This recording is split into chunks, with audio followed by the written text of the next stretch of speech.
And now, artists, creators, content creators of all kinds, gamers, coders, get excited. We've got to talk to you about the digital arts landscape. So please help me welcome Lesley Donna Williams, who is the CEO of Tsimologong. Hi everyone, I'm really excited by today's conversation.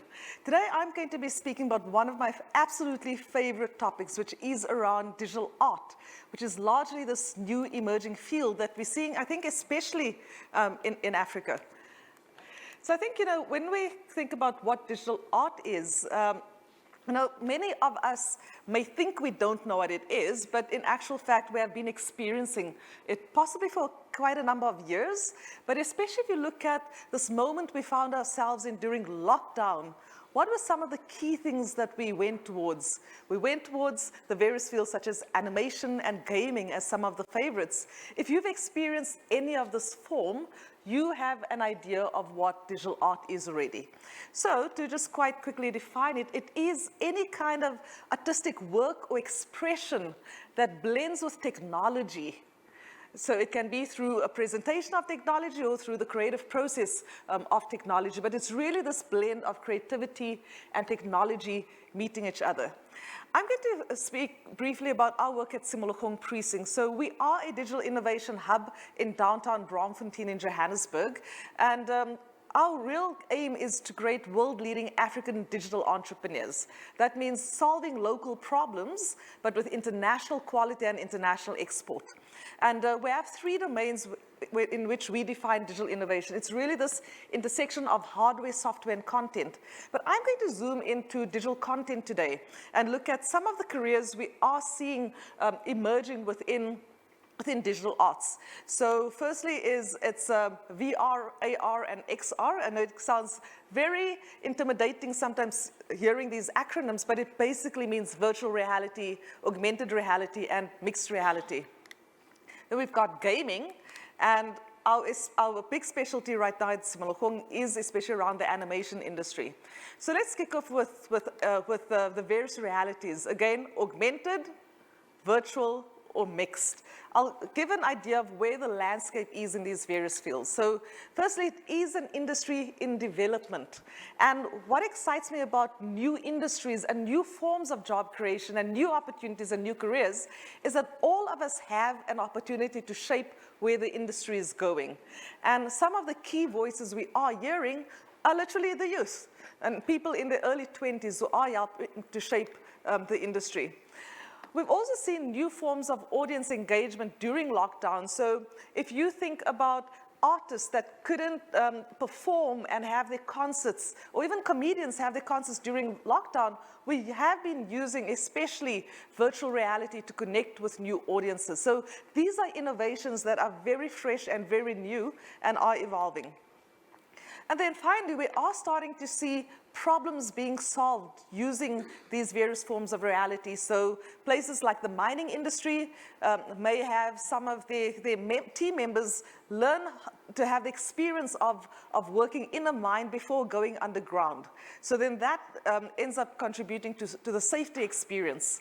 We're also seeing various governments use virtual or augmented reality to create an experience of new cities. It's called digital twins. So you can experience this world before building your first brick or laying your first brick in a new city.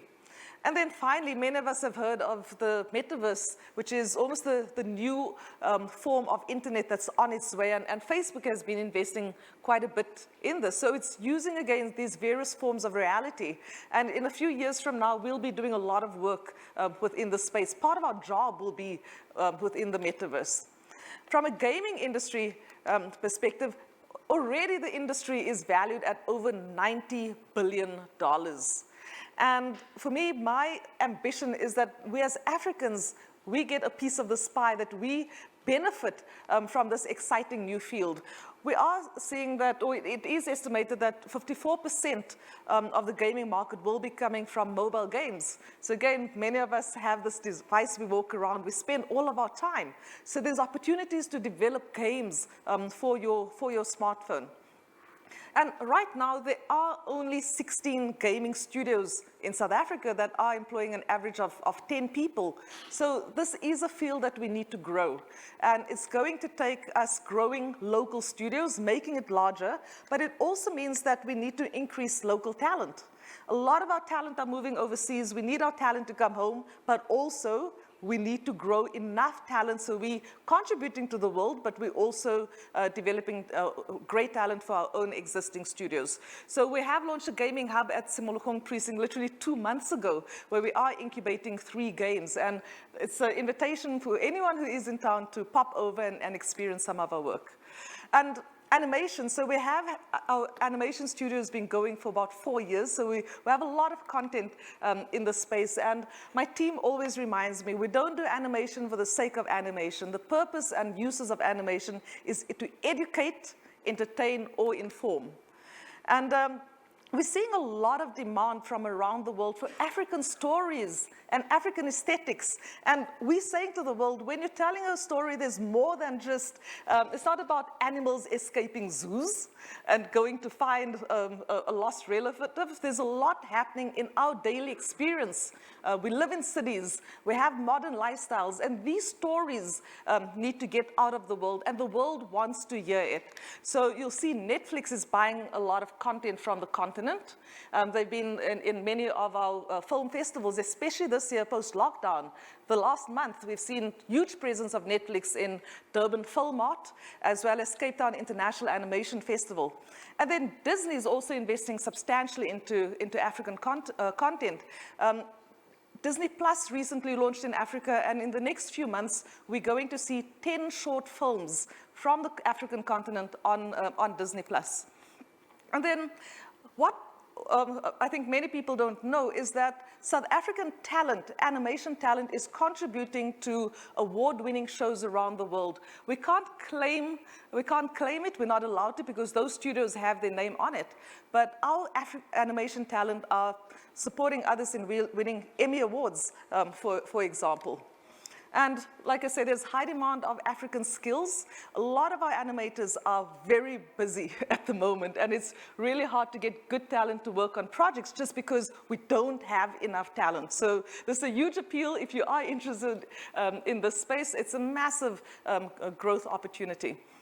And then also during COVID lockdown, when we've seen a lot of industries die and fumble, this industry has been able to continue work. If you look at a lot of live action films in Hollywood and around the world, production had to stop because people couldn't meet face to face. The animation industry grew and continued.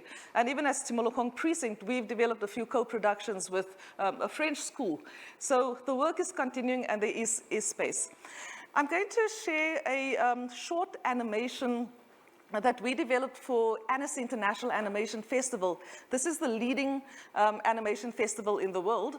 And again, as South African studios, we contributed to, in fact, we created the talent, or the trailer rather, from South Africa.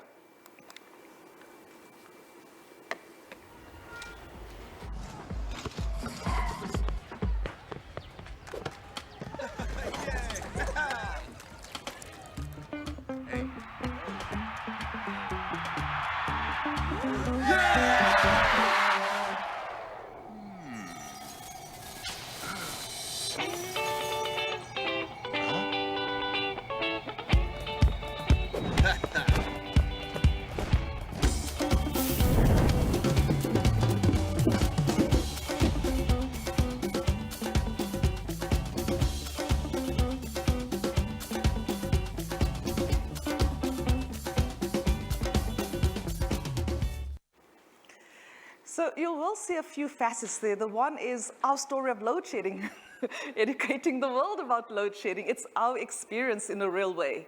You will notice that this is world-class quality animation. So it's authentic, it's our authentic expression. You'll see the Soweto Towers in there. So again, this is really our story. We also just won the World Cup. So all of this goes in terms of creating the story, creating African stories, as well as our aesthetic. We're telling the world what we are about. Now, when I look at some of the superstars that we are producing, I'm very excited about Lola Akins, who was one of our first graduates in 2019 out of Molo Animation Academy.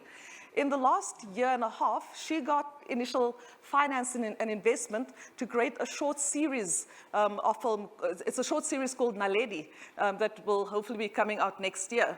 Lola is already creating jobs. She hired most of her classmates in delivering this, or to produce the series. So that is a big win for us. Then we have Bokang, who's one of our founding trainers at Simolokong. He's since resigned because he got a full scholarship from Netflix to go study at Gobelins, again, like I said, the leading international animation school in the world. And Lesley, our founding art director, he's creating an original Disney film that will be on Disney Plus early next year. So again, I keep reinforcing, this is local South African content that we should be proud of and that the world is seeking, and there is opportunity. Our other superstars are Jeannie and Daniela. They've been leading voices in looking at women in animation. They helped create all the artwork for South African studios at Annecy Film Festival this year. They also created Gale of the Cape. And this was it was the trailer for the Cape Town International Animation Festival. I'll show it in a moment.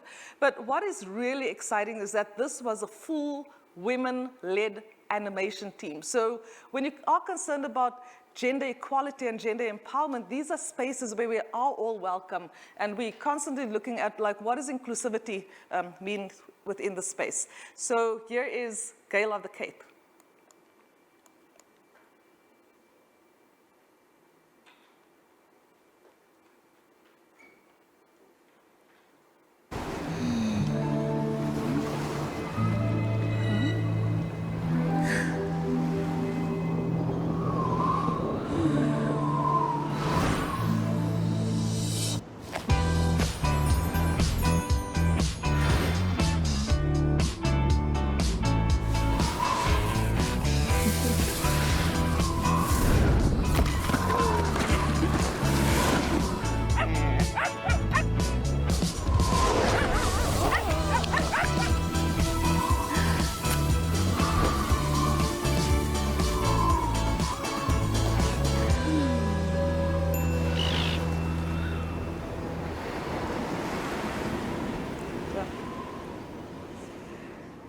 So if you watch that trailer quite closely, it's the story of Cape Town, it's the story of being African, it's the story of sometimes where and how our bodies are shaped in various ways and forms, and I absolutely love this animation. Now, when you go to any of these international film festivals, be it in Cape Town or in Annecy or in Toronto, we are competing against the world's best for airtime. So your Disneys, your Pixars, your Netflixes, your Cartoon Networks are all there, and they're looking for content. So it's again a huge, huge privilege, not only privilege, but it's a big gold star to our local talent that we are producing these trailers and getting the airtime and also being invited to deliver on these contracts. So what are the skills that you need to become a digital artist? Now, you will notice that I haven't mentioned technology. Technology is super important, and digital literacy was named just before my presentation. But there's a whole number of skill sets that you need even before you look at the technology. The first is you need to have a vision. What is the story that you want to tell the world? Now, my animation trainers keep reminding me that if you just keep drawing, you're just drawing and drawing and drawing, but there's no purpose. You're putting out content there, but you can hit the brick wall. What is the actual purpose and intent? So by all means, we need you to draw regularly. Become obsessed with drawing. So in my team, whether we're in team meetings or going for a walk or sitting at a restaurant, we're always drawing constantly. So it could be the story of that moment. I mean, there is a guy that's quite famous on TikTok and Instagram for drawing people sitting on trains. And he makes them happy, makes them joyous, and it's the way he expresses his art. So it is about that moment for him. But if you want to really build out a career, you have to set a purpose and mission that backs your drawing. And then we need to be able to work well with others. Now, quite often there is a myth that artists work in a solo way. Yes, there are moments of solitude where you work on your own, where you're taking time out away from the work, but art is, and digital art is a collaborative sport. Whether you're in animation, gaming, or any of the mixed realities, you have to be able to collaborate well. If you look at some of the big shows, Arcane is on Netflix, they've just won an Emmy. Those studios have between 300 to 600 people working in those studios. If I look at the Spider-Verse as well, massive hundreds of people working on a film over a period of years. So you need to be able to have social skills and be welcoming, be a team player. Working under pressure is part of this game. It's not a lazy game. We often have multiple deadlines at the same time, multiple clients to serve. Sometimes there's, an animation, a 1-minute clip can sometimes take up to 3 months to produce. So there's high pressure. You need to be able to change things very, very fast. And you need to be able to meet deadlines. So client work is very expensive. Animation is expensive to produce as well as games. So when your client works with you, they need to be able to trust that you are going to meet deadline. And I think, when we are teenagers, we take this for granted, be it the school deadlines, the deadlines for projects that we work on. But this already helps you to build the skill set and the muscle to be relevant in the industry. And then finally, I think, quite often we think we're going to escape mathematics because we are creatives.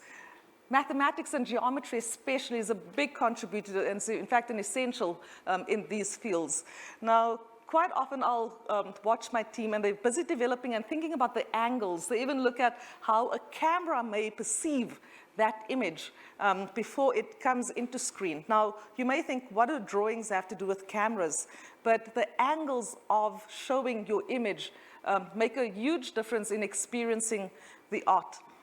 Now, before at Simolokong, we've got a 9-month internship program, and within the first 4 to 6 months, we expect you to be able to create a short animation film of 1 minute from start to end, your own story at really high quality. We test you and we make sure that you have mastered all of these skills before we put you on real client work where you get an income. And I'll play one final example of something that last year's class produced within 3 months.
I'll end it there. And my final task of today is to extend an invitation to Fakugezi Festival. This is the largest African digital creative festival. Well, it's the largest on the continent, but we also have a lot of players. But the importance of this festival is that you don't have to sign up to a long, extensive program when you don't have the time. We'll have animation jams, we'll have game jams, we'll have boot camps, where you can already start practicing your skills in connecting creativity and technology. So it's going to be a hybrid event. If you are in Joburg, I encourage you to be on site. It's going to be very exciting, our first one post-COVID. But please already follow us online and watch our socials to see where and how you can participate. Thank you.